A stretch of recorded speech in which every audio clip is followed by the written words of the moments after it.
Welcome to Part 3B of the History of Anime. When entering the well-known decade of the 80s, marked the second golden age of the Japanese cinema. Yay! Space operas and its subgenres became more pronounced with the help of the success and popularity of Star Wars. Hoorah!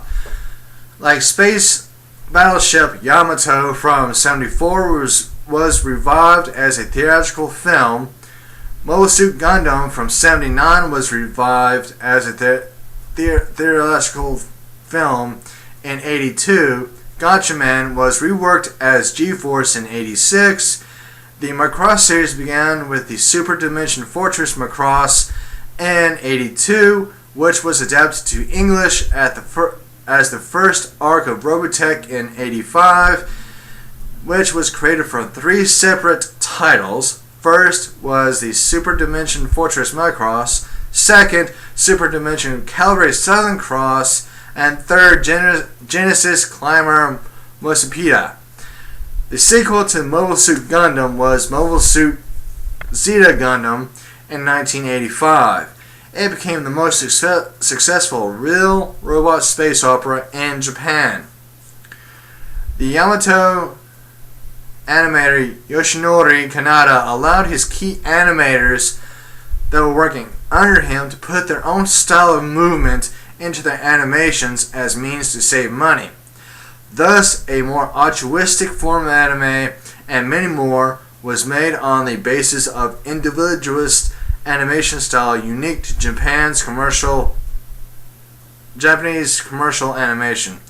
Takahashi Murakami, with his super flat art movement, took inspiration from Kanada's animation style.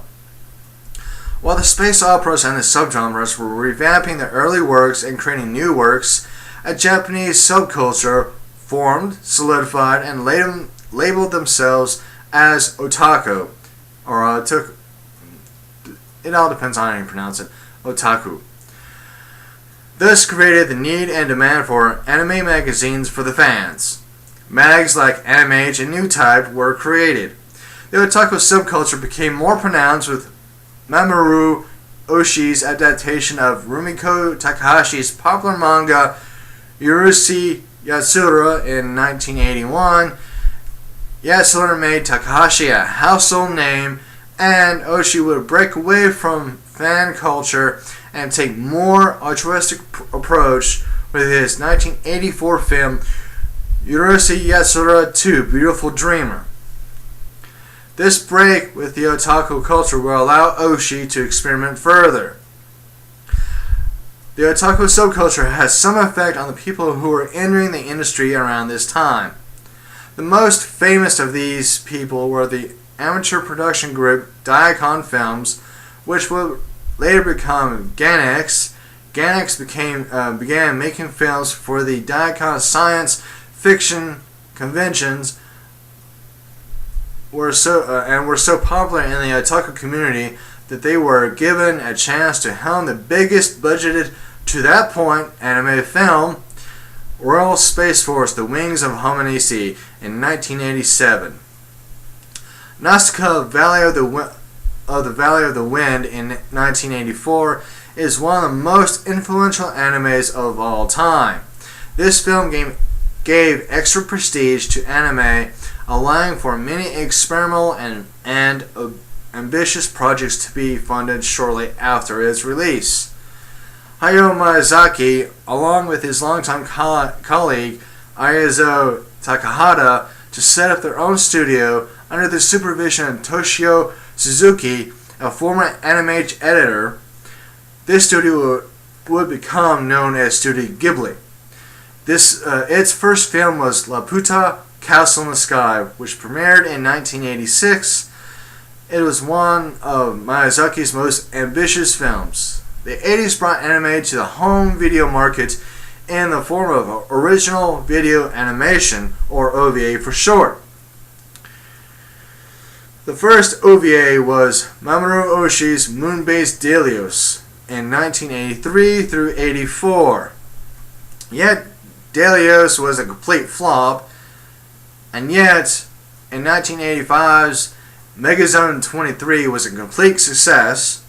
Shows like Palatable had their beginnings within this market, and it proved to be the best way to test less than marketable anime against the audiences. The OVA also allowed for the release of pornographic anime such as Cream Lemon in 1984. The first hentai OVA was actually the little-known Wonder Kids Lolita anime, also released in 1984. Sports anime had made its debut in 1983 with the adaptation of Takahashi's soccer manga Captain Tsuba. How have I said that right? It's Captain is spelled Tsubasa,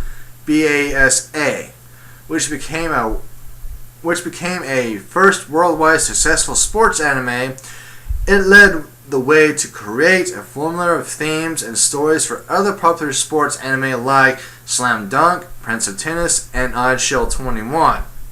The late 80s saw an interesting number of high-budgeted and experimental films trying to compete, outclass, outspend at each other and the film Nausicaa while taking clues from it. Films like Angel's Egg and Night of the Galactic Railroad in 1985, Aaron and the Tale of Genji in 1986, Grave of the Fireflies and Char's Counterattack in 1988. The two most expensive films of this time were Royal Space Force, The Wings of Hominise in 1987 and Akira in 1988. In spite of Akira's failure in Japan, Akira became a cult hit overseas, which added a broader base to the international fan base to anime. Boy, that was a mouthful. Most of these films did not make enough money back to cover the costs to produce them. As a result, many production studios went into the ground. Only Studio Ghibli stood as winner in the war of the most elaborate, expensive, classy anime films in the late 80s, with its film Kiki's Delivery Service in 1989 as the top grossing film of that year, earning over $40 million at the box office. Hooray! The 80s golden era of anime is coming to a close on a bittersweet note. Even though the fan base and the success of anime was growing on a national and international base worldwide, Osamu Tezuka's death in 1989 officially brought the golden era of anime in the 80s to a close. That is awfully bittersweet, and I would send my regards to Tezuka and his family, and I wish everybody good luck and peace. And this is Big D318, the fat and glorious bastard of anime, signing out. Peace out. Rock on.